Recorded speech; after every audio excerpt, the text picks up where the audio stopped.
In the next few moments, I'm going to reveal the kind of man a woman doesn't just notice, she feels in her bones. She tries to resist, swears she's in control, tells herself she's too smart for this, but her body betrays her. And here's the twist. She won't even know why. This isn't about pickup tricks or surface-level tactics. This is about a force that shifts the entire energy of a room without saying a word. A power that exists in his stillness, in the way he breathes, in the silence between his glances. The kind of man who doesn't chase because everything starts moving toward him. He doesn't ask. He doesn't impress. He doesn't even try. He simply is. And by the time her mind starts to catch up, her body has already submitted. She leans in, not because he pulled her, but because he let her feel safe in his fire. It starts with the eyes. Not the desperate stare of a man trying to impress, and not the aggressive gaze of someone trying to dominate, but a calm, claiming look. One that says, "You're already mine." No tension, no twitch, just quiet certainty. He looks at her like she's already the conclusion to a story he's been writing without ever needing her approval. And that alone, it rattles her. She's used to being chased, complimented, overvalued, or put on a pedestal. But he doesn't do any of that. He watches her with such anchored presence that her sass begins to slip, her pride begins to fade, and she starts adjusting her posture, trying to match his calm. Not because he told her to, but because something in her knows this man isn't ordinary.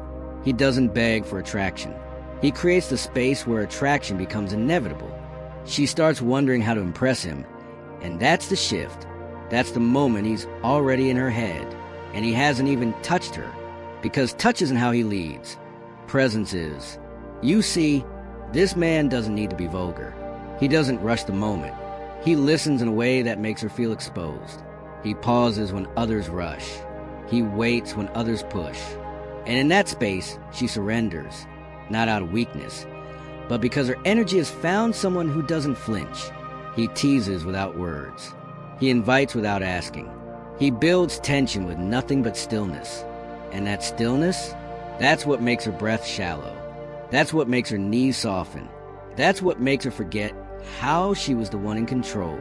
Because the truth is, every woman, no matter how confident or closed off, is waiting for someone who can silence the chaos in her mind without needing to raise his voice. He doesn't need to dominate her body. He already has her soul leaning forward. And when she says, "You're bad," it's not rejection, it's a confession. Her body has already agreed. Her mind is just late to the conversation. She feels safe in his presence and dangerous in his absence. And then comes the most forbidden realization. The man she imagined being under, even when she claimed she was the one on top. The man who doesn't need to prove his dominance. Because it's not in his words. It's in how he slows a kiss when she wants more. It's in how he interrupts not to disrespect her, but to remind her who holds a frame. His control is not loud. It's precise. Like a hand that doesn't need to move because its power is already felt in the air around it. And it terrifies her. Not because he's forceful, but because he's exactly what she said she didn't want and everything she secretly craves. He doesn't need her validation. He doesn't apologize for taking the lead. He doesn't second-guess the moment. He simply lets the room adjust to him. And in that adjustment, she lets go of her filters. She softens her commands. She becomes a version of herself she hides from the world, the one who wants to be led, seen, held without being rescued. And he doesn't make a big show of it. He just lets her land in the space he already owns.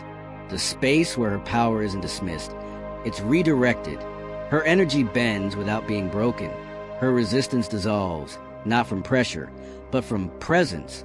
Because now she realizes she never had control. Not really. She just hadn't met the man yet who didn't need it from her. And when she finally does, when her walls drop and her voice softens, it won't be because he told her what to do. It'll be because she could not follow. Everyone else sees her as wild, unfiltered, untamable. But he sees what no one else does.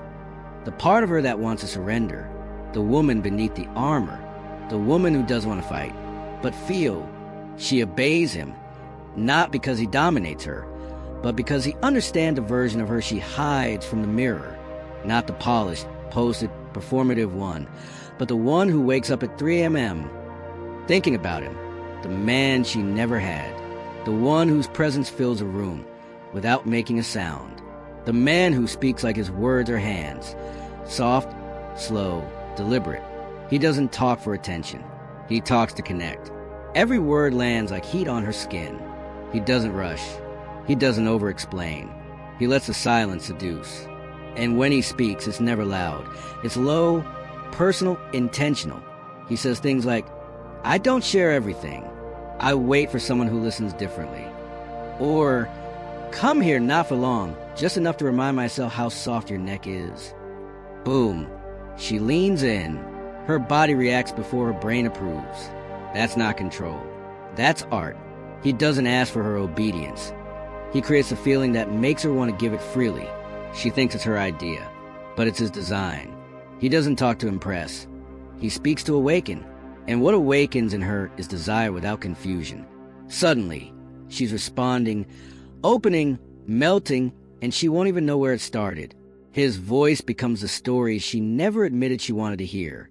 And when her friends ask her why she's acting different, she'll just say, "There's something about him." Yes, that something is you when you stop sounding like a man trying to win her and start speaking like the man who already has.